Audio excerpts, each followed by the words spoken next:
Hello and welcome back to Geran versus the Miskatonic, or Miskatonic 5th Impressions. I don't really know what this is anymore. It's more of a complete playthrough than Impressions, but it's not, I don't know, a Geran River. I don't know. This is a continuation of the other 4 Impressions. If you haven't seen them, I highly recommend you go check those out first, because this is a very story-driven game, and it's following straight on from those. One quick note before I get back into this. I still bloody love this game. The art style, the sense of humour, most of the writing. It gets a little bit iffy with Charlotte's advocation of nymphomania, and that's weird. I really kind of hope there isn't anything like that more in this, but I suspect that there is. I guess we'll find out. Hey Spooky, Nico's waiting for you in the library. Is that the thing? Yep, glorious, ain't it? If you say so, looks like something they build for fighting ultra vampires. I know, right? Okay, so I can't go nowhere else. I have to go into the library. Hey guys, I got a thing. Spooky girl. With the engineers taken ill, we've decided to use the shredded remnants of their department to store in Nico's archives. Just until the engineers, start existing again. Yep, we won't need to renovate the library until they restart their technical course, which requires students with arms and or legs. Does that mean I get to keep the thing? Isn't it called the lady boner? Help yourself. What are you going to do with it? I dunno. I just want to look at it. I love the way that her eye colour changes when she's, in love with the lady boner. Also, something I noticed is that when it occasionally cuts to her and Marie, 2 things. First of all, at the beginning of the game, Marie introduced herself as head of the Occult Science building, but currently that's Bob. And the other thing is that Charlotte has green eyes normally, but in the ending bit where she's in the really dirty dress and everyone's saying, God, she ruined everything, her eyes are like amber. Well, good luck with that.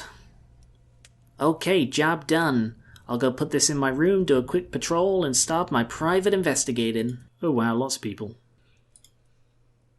Nothing like stolen comic book posters to remind a girl of her witchy values. Nymphomania, apparently. And nothing like an investigation into stolen brain goo to make her forget 'em. Better get back to it. Hello, Annie. So where were you last night? I snuck into your room, but you weren't there. Oh, just off on a secret mission. New Orleans, hidden keys, dark revelations, tragic tales, that kind of stuff. Top secret, probably didn't hear about it. Wait, why were you in my room? I dunno, just for talking. You're pretty much the only person I talk to other than my brother or the lunch lady. That's kinda sweet. And that's usually about, lunches. That's probably because you're incredibly annoying. No, I think it's the cannibalism. Besides, the only thing you talk to me about is trying to chomp my butt. Yeah, it's a good dynamic we got, ain't it? Yeah, it's not bad. They're really cute. Annie is growing on me more and more. Charlotte, thanks for the help with my archives. Care to add to them with another secret? Let me think. Well, the reason my hair is like this is so I don't accidentally use my eyes on something. If one of my eyes is covered up, it seems to lessen the effect. That's a really interesting touch. Weird, huh? Oh yes, I've heard about your magic eyes. I may have a small experiment for you tomorrow, so don't go poking them out before then. And remind me to build a Charlotte ward for my archives. Sounds like fun. See you around, guys. So I thought the other sort of thing with the flash forward, as I see it, is that her hair was different, but her hair was really, really short, sort of first thing in the morning. And she styles it like that for that reason. Why'd you leave the coven to work here, Rumen? Well, what's the cult of Shub-Niggurath's motto? Preach harmony and compassion, for the universe offers neither. Exactly. Try and make the world a better place, because it's incredibly shitty. And that's what these guys can do, man. But rather than being nice and helpful to our neighbors, they're creating vaccines, technology, all that kind of stuff. The Miskatonic's on the frontier of occult science, and working here means you get to be a part of a collective of history makers. Trust me, Charlotte, they'll remember us when these guys cure cancer, or polios, or tentaclitis. Well, that makes sense to me. What about you? Why'd you decide to work here? Same reason I became a witch. I really like all this creepy bullshit. Who wouldn't, really? Roman seems to think these guys are on the level, and if I go blabbing about what I saw in New Orleans, I could lose my job. Maybe it was just a handful of nutty folks performing weirdo experiments outside the university's eyesight. But then again, it was a whole facility dedicated to it, with a tunnel leading there and warning signs and stuff all over the walls. No way, this was a legit operation, and I'm gonna find out who's at the top. I'm betting Bob. So what have you been working on? The rediscovery of one of the lesser species of Yith. It appears to be a form of black sentient cloud, though occasionally forming random solid shards or icicles in its core when under severe distress. The Yithian seems to use them as a form of nourishment and humour, torturing them before they inhale the smoke. She has bug arms coming out of her arse. And wings. Didn't notice that before. The odd thing is, in one of the last chapters of the narcotic manuscripts, the Yithians write that the clouds communicate in human language. I've seen Hyperborean writings describing the human soul as floating black spikes, funnily enough. Sounds like the two might be related. It would mean that the first pre-human contact with the Yithians was situated in the lush jungles of the Arctic. Are you thinking what I'm thinking? I think we've got an expedition to plan. I don't know what the fuck they're talking about. I almost followed some of that. Because I'm currently writing a Cthulhu one-shot RPG to try out DMing. And a large portion of why I'm doing that is because this game has inspired the hell out of me with its approach to this mythos I really enjoy. So I now know pretty much what Yithians are. Yeah, that's about it. Our school's swim team each has a custom-made swimsuit to suit their needs. Their needs, of course, being the extraneous limbs or mutated proportions most of them have. Yeah, there's nothing mutated and proportional about you.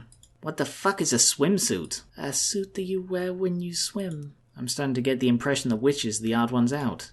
Well, yeah, you're just all about being naked all the time. So how was your internal zombification? Any negative side effects? Nope, it was a pretty smooth transition. Oh, I did figure out a cool trick as to having my insides falling out. Oh yeah, what was that? Just grab them and rip everything out. Works like a charm, my torso's completely hollow now. That sounds like literally the worst thing that can happen to a human being. Alright, two things that are worse than that right off the top of my head.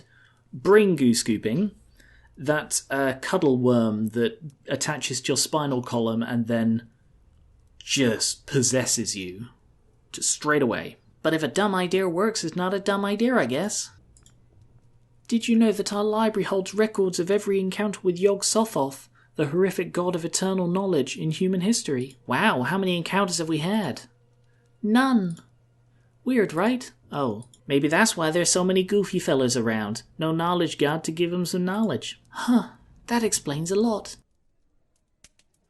Oh, Annie, in a slightly different... she's eating a bowl of eyes and ears. Hello, wobbly bum. Fancy meeting you here. Indulging in some light reading, are we? Well, I was gonna check out Tentacle Tactics, a dissertation on regaining control on rogue transmutation circles, but I've lost my appetite for knowledge. Oh, these? White chocolate and sugar paint. I just make these in the kitchen to remind me of home, you know? Wow, really? Pff, no. The engineering department exploded, remember? Means I get to pig out. Awesome, thanks, Annie. She's disgusting. Ooh. Oh, it's the puppet girl. How did you survive the engineering explosion? It took out the whole department. I'm assuming she's just still talking with the puppets. I was in the garage across campus. It's one of the great things about being a mechanic. You don't spend a lot of time trying to invent a better wrench. Because you're too busy overcharging for spark plugs and peeking at pin-up calendars. Got it. We had a pin-up calendar at the Coven headquarters once. And by pin-up calendar, I mean a spell of the month calendar. And by headquarters, I mean Susie's house. And by once, I mean every year since I was 9. You'd think the witches would be, you know, really into pornographic measurements of time. It's got to be someone from the occult science department who's responsible for extracting brain goo from people. Best to keep my snooping here for now. Okay, no leaving. God knows his voice. He's got slashed up throat. Thanks to our efforts in the Corporeum, preternatural medicine has advanced 200 years. Now New England's mutagenic atmosphere has gone from a cataclysmic Armageddon to a mild mutational nuisance. When I was a kid, I saw a guy whose face was a butt crack. Alive and well, Thanks to the corporeum. He's also got a slit... Oh god, he's got rather slit-up arms. That isn't a fun voice to do. Does the creative writing teacher seem a little weird to you? Seems perfectly normal to me. God, imagine if I was the creative writing teacher at the Miskatonic. No, I reckon I'd be the, blood magic professor. Whenever someone answers the door wrong, his eyes start pouring with blood.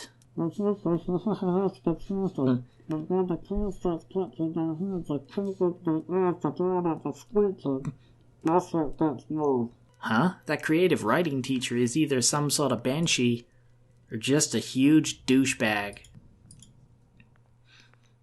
The corporeum? Oh, it's these guys. Huh. I'm going to take my 2 weeks holiday to go work at one of the skullcrackers. Sailing around Relia has got to be the easiest job the Miskatonic offers, right? You know, they call it the Nightmare Corpse City for a reason, right? Because it's a nightmarish city filled with corpses.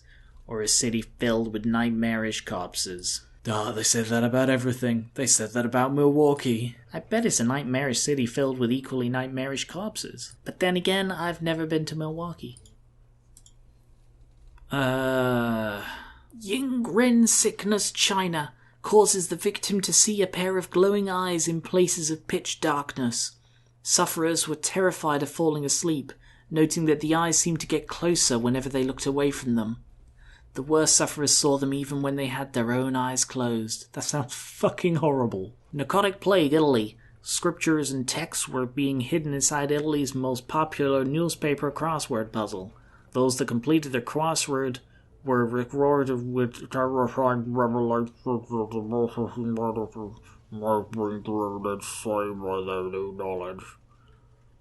I didn't think the origin of humanity was that dodgy. I assumed sort of humanity happened, everything else sort of happened, and it's just about humanity trying to deal with that. Domestic earwig, New Zealand. A simple earwig that crawls into victims' ears at night, but makes sounds of horrific, muffled screaming and violence. Sufferers thought that their neighbours were literally murdering each other, many trying to save contented wives by murdering innocent husbands. The male population of New Zealand halved over the weekend. Well, that one wins. Hey guys! Whoa, what's this wriggling meat slab? That right there's a piece of Cthulhu's skin. Charming, ain't it? Grody. But I thought Cthulhu was like some huge alien god. How'd you guys get a huge chunklet of him? Well, he might be a huge alien god, but he is still corporeal, we? Funny story. There's a lost underwater in the city, I think that should be Underwater City, in the Pacific called Relia, that used to act as the prison of Cthulhu.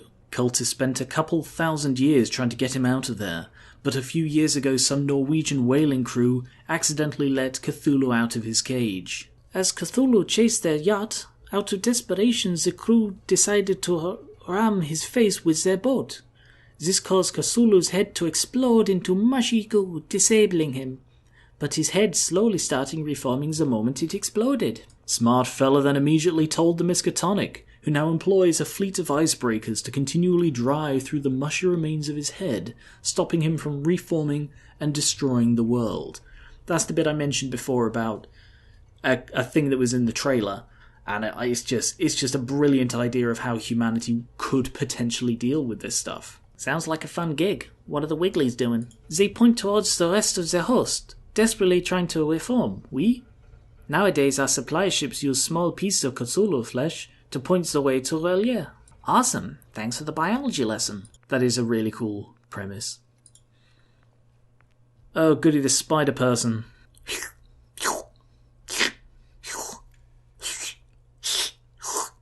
Whenever I hear the name Dunwich, or is it Dunwich? I really don't know.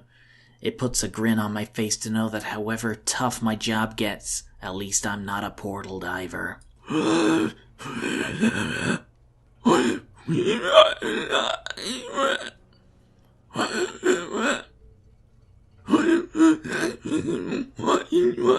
Would you be okay with that if you was a sentient crater with a tiny little hand coming off your wrist? Would you be happy with that and a load of money? That's gotta be a pretty big paycheck if it's worth a face made out of buttholes. I don't think there would ever be one big enough. Extracerebral sentience seems to be a common factor outside of the human race.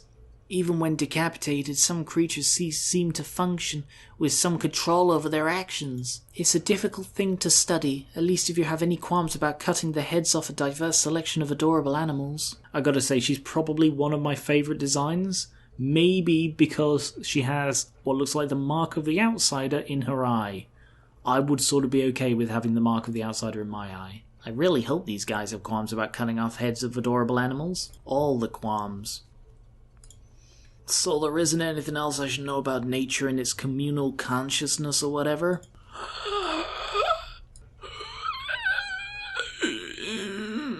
Communal consciousness, that's a cool idea. Would be a lot easier to spread harmony if everyone was connected at the brain. Then again, it'd be a lot easier to infect people with the asshole virus. Probably for the best that we all think for ourselves. Is the arsehole virus contagious? Not even sure it runs in families all the time.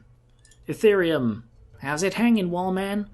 What say you and me get out of here, hit the town, grab some street food? Could go for a foot long. Awesome. Please don't encourage the Eldritch Barrier protecting the western hemisphere of our planet from our incredibly volatile experiments in the original. Please don't encourage the Eldritch Barrier protecting the western hemisphere of our planet from our incredibly volatile experiments in the original... Oh, for fuck's sake. Please don't encourage the Eldritch Barrier protecting the western hemisphere of our planet from our incredibly volatile experiments on the original fucking hell. Please don't encourage the Eldritch Barrier protecting the... This is a difficult line. Please don't encourage the Eldritch Barrier protecting the western hemisphere of our planet from our incredibly volatile experiments on the original Necronomicon to misbehave. Also, she isn't naked. You can see her sort of top there, and when I was editing I noticed that it doesn't have any straps, it just sort of starts about here, so she definitely isn't naked behind there, just to lay people's minds at rest. Oh, sorry, I'm just fooling around with him. What you been working on? Currently, the effects of applying samples of Necronomicon parchment to heated patches of human flesh. Oh, she's smiling. Oh, and? Holy crap, that's the Necronomicon she's holding. Oh wow, I didn't realise that before. The sample of parchment actually scribes the entirety of the Necronomicon's contents onto the subject's skin, essentially making a new copy of the book by tattooing the subject's skin. Or, scarring. And the people you're doing this to are okay with that? Oh, I don't know, that's not my department. Why? Never mind. See you around, Jess. That experiment sounded pretty nefarious, but nothing about brains and goo extraction. Better keep an eye on it. Well, obviously they're trying bloody lots of different things. All they need is one to solve the world's problems, and if that's brain goo or if it's human Necronomicon hybrids, whatever works. Did you hear? They cancelled the liberal arts program yesterday. Liberal arts? That's like the study of a little bit of everything, right? Why'd they cancel it? Is that what liberal arts is? Well, you can imagine studying a little bit of everything here at the Miskatonic. Oh, yeah, I guess that would be a little suicidal. Is that really what liberal arts is? Having a brain composed of ethereal ooze does have its drawbacks. Last night I lost some goo, as it had dripped off in the rain, and I forgot everything I learned in college. About half a teaspoon, but the only thing I learned in college was how to play beer pong. Huh, these guys have brain goo pouring out of their heads. I wonder if it's the same brain goo as the brain goo we discovered. That's the wrong colour. Oh, she notices that. But these guys are purple brain goo, whereas the stuff I found was orange. Are there multiple flavours? I think it's a different kind of brain goo. I think that is the goo that replaces the brain, whereas that is the goo that comes out of the brain. She's one of my favourites. I love the concept of this. The way that she has no arms, they were bitten off by these things, and now she has trained them. Plus she's adorable. What's up, Charlotte? You're looking a little frazzled. That's nothing. Wandering the halls, listening to what folks are working on. Wandering more halls. It's a weird job. Well, if it makes you feel any better, you're making us feel a lot safer. We haven't had an accident in the whole building since you've been here. See you around, Charlotte. That's because most folks are just standing around the hallways talking about board games and diseases and shit. What are they waiting for? Ah, and this is one of my other favourite designs. I love the art style. I know I keep mentioning it, but damn, I just feel I have to mention it every time I see a design that makes me go, that is beautiful. Dr. Thirst Valentine might come off as a little apathetic towards the plight of humanity, but he gets it, and that's what we need at the frontier of occult science. He gets it? What does he get? He gets that sacrifices have to be made, both from inside the university and outside of it. It's a nice thought to think that all humanity needs is a little love and tenderness, cult girl. But love doesn't cure blightpox, does it? Bye now. I don't think I particularly like her. I mean, she's got an amazingly cool design, but she doesn't seem very friendly. Well, I think I just made a breakthrough in my investigation. If Thirst thinks like that, it ain't hard to imagine that he'd be fine with kidnapping folks. And if Menes agrees with his methods, maybe other scientists here do too. Almost certainly, yeah. Ah, Johnny. Ah, Charlotte. Finished with your patrol? The music is suddenly very loud. Yep, all quiet on the Eldritch front. Awesome. It's getting late. Most of the staff tuck in early so you can have the rest of the night off. Great, I guess I'd better go on everyone else's body clocks then. I'll be in my room if you need me.